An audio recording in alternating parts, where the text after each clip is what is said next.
Hello, hello, everyone. Oh boy, am I excited for this Facebook Live titled, Are You Awake or Are You Still Unconscious? And man, oh man, I I feel I can't I can't be around people that are unconscious for too long. I can only speak truth to people. I can't do small talk. I can't, do like the fake laughs with people for too long. And I notice unconscious people will laugh a lot and it's fake. It's hollow. It's shallow. And I've just entered into a part of my life that's very meaningful now. And I only want to speak words of meaning, of truth, of love, compassion. Anything less, it drains me. And there's a term called the chatter of the masses, and that's the language of unconscious people. I was thinking of like when you're filling out a job application or any application that says like what language do you speak? They should have chatter of the masses, English, Spanish, chatter of the masses. And that's basically speaking fear, poverty, sickness, death, doubt, worry, keeping up with the Joneses, caring what people think of you, like caring about people's opinions. What would the neighbors think? What did you see on the news last night? Did you watch the football game? Did you see the game last night? Just like the people on the sidelines or in the stadium watching the game. That's the chatter of the masses. People who are in the world and are of it. And Jesus said, be in the world, be in the world, but not of the world. And that is like, of course we have to be in the world. We're in human bodies. We have to, finish out our lifetimes here in this physical dimension. But don't identify with it. Don't identify with your name, with your body, your skin color, your career, your report card, your college degrees, your bank account number. Don't identify with those things. Don't think that the car you drive, determines who you are. Your status symbol or whatever. Like that's all ego. Unconscious people are in their heads, which means they're identifying with their ego, which is their false self. And they fear death. Unconscious people at the very root of their psyche is a fear of death. And that drives all of their behavior and their conversations and their thought life is a fear of death. They think this is the only life I've got, so I need to live it up. I need to travel to as many places as possible, thinking that's, the mountaintop. Or I didn't commit a crime. I never went to jail, so I'm a good person before God. They don't really have a clear understanding of God, but they think I didn't go to jail. I never killed anybody, so I'm going to heaven. And so are you awake yet, or are you still unconscious?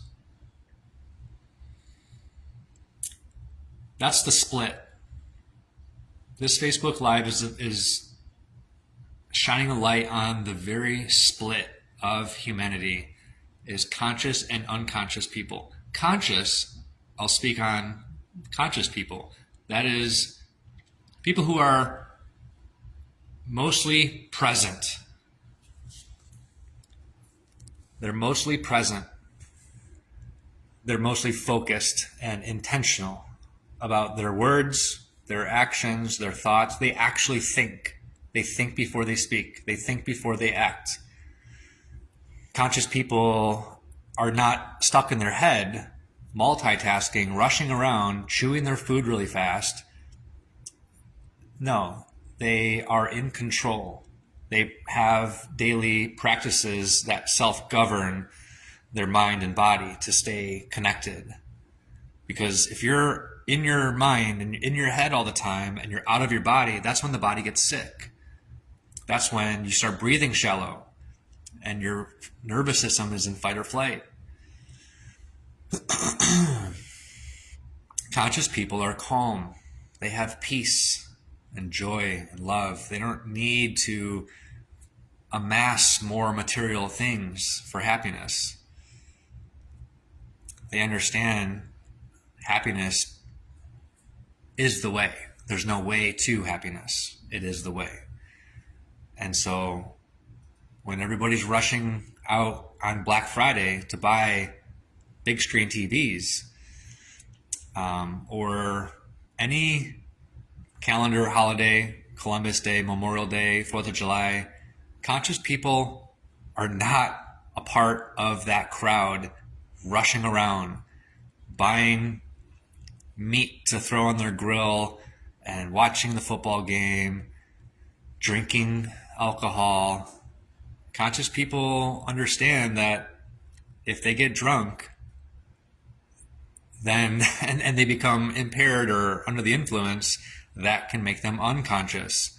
That can, invite negative entities or influences into their mind. Conscious people are very protective of their mind, their heart, their ears, their eyes. So they're not really watching the football games. They're not watching the news. They're gazing at the stars at night. They're gazing at clouds and the birds and listening to the leaves blow and the trees blow. And there's so much beauty and peace to be experienced all around us. Conscious people see beauty. And I'll just say it, conscious people are in the kingdom of heaven. The present moment. Jesus talked about the narrow way that leads to life. The present moment is the narrow way that Jesus talked about. But the broad road that leads to destruction is the wandering mind, being in the future or the past, like in your mind, being in anxiety or being in regret, guilt, shame, doubt, worry. It's the kingdom of hell is what that is. Being in fight or flight your whole life. So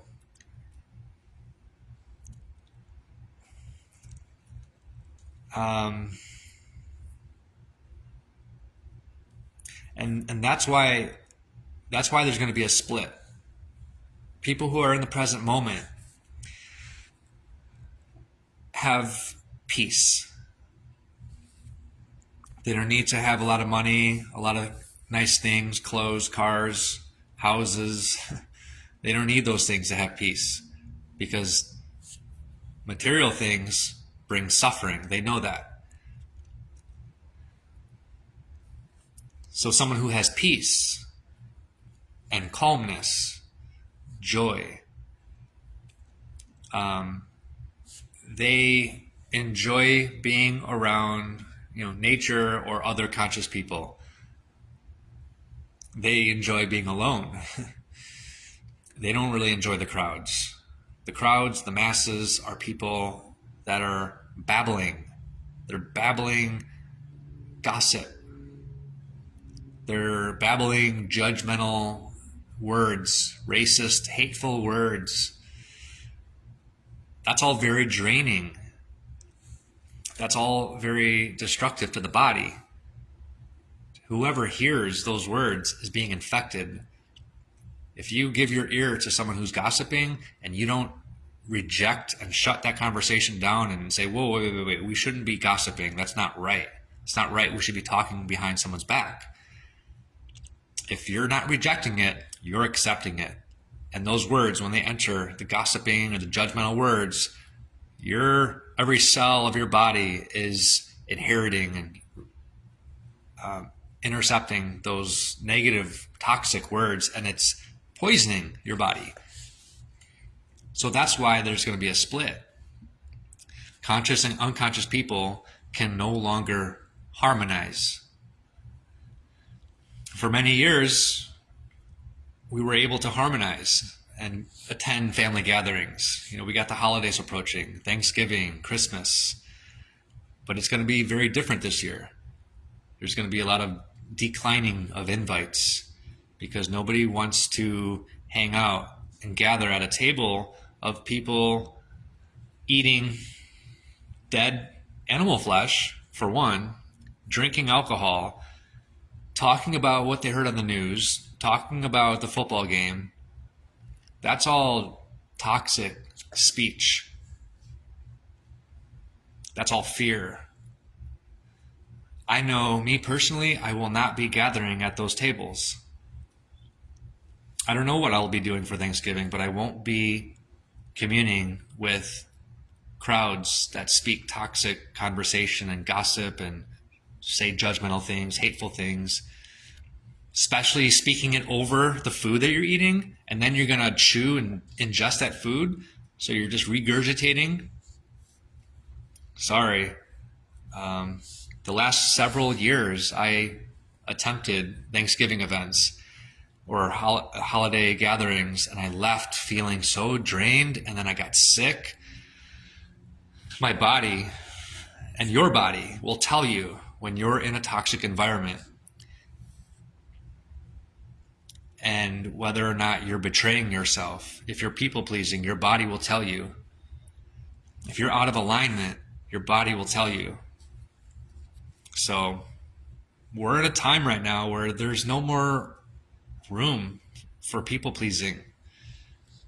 The energy of humanity, or I should say the energy of this planet, is increasing. This year, I know that you felt something. You felt shifts. We saw things in the news. We heard about crazy things happening.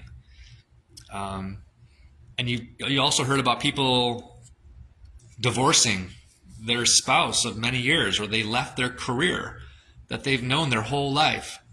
Now they're reinventing themselves. The increase in energy has squeezed every human being, not just a select few people, but every single human being. If you're a human being, you got squeezed this year. And you either self-medicated, you numbed it and distracted yourself by going deeper into your escapism or your numbing agents, or you had a crisis, you had a dark night of the soul, and you felt it, and you went crazy. And God bless you if you're still alive, you're still here, and you're still trucking along, and you're going through the awakening, because it's like a snake shedding its old skin. It is metamorphosis. The dark night of the soul feels like death. You are dying to your old self. When you awaken, you're having a realization that I've been identifying with a bunch of lies my whole life.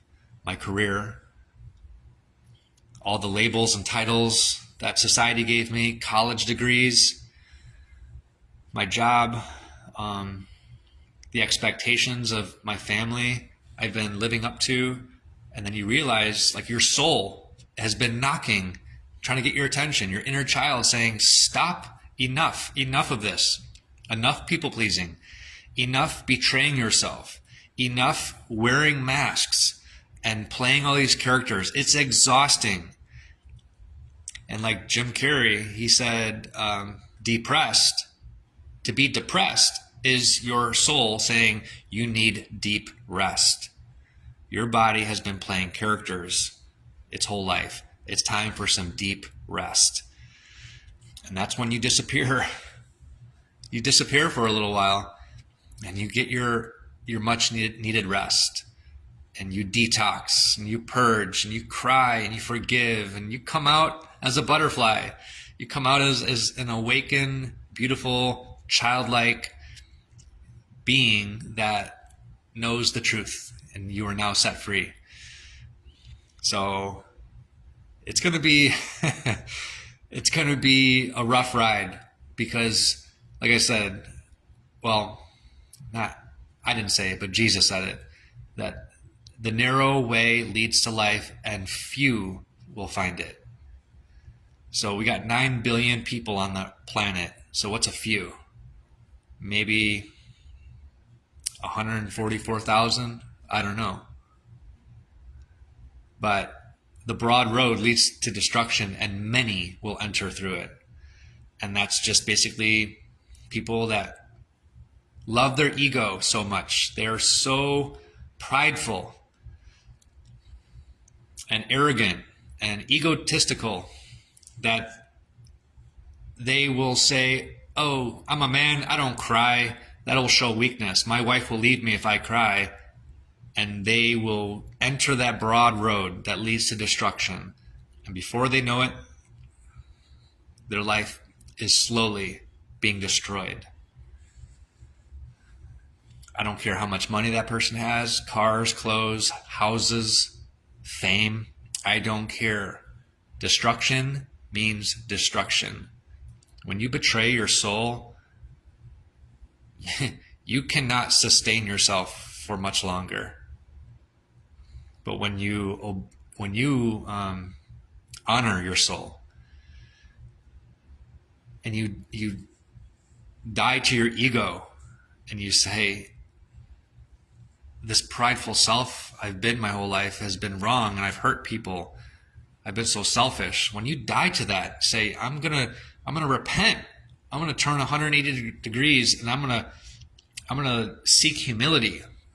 I want to seek what God, my soul, wants for me, which is service to humanity, giving. It's no longer selfishness. Whatever your purpose is, it's going to look like service. It's going to look like giving. It's going to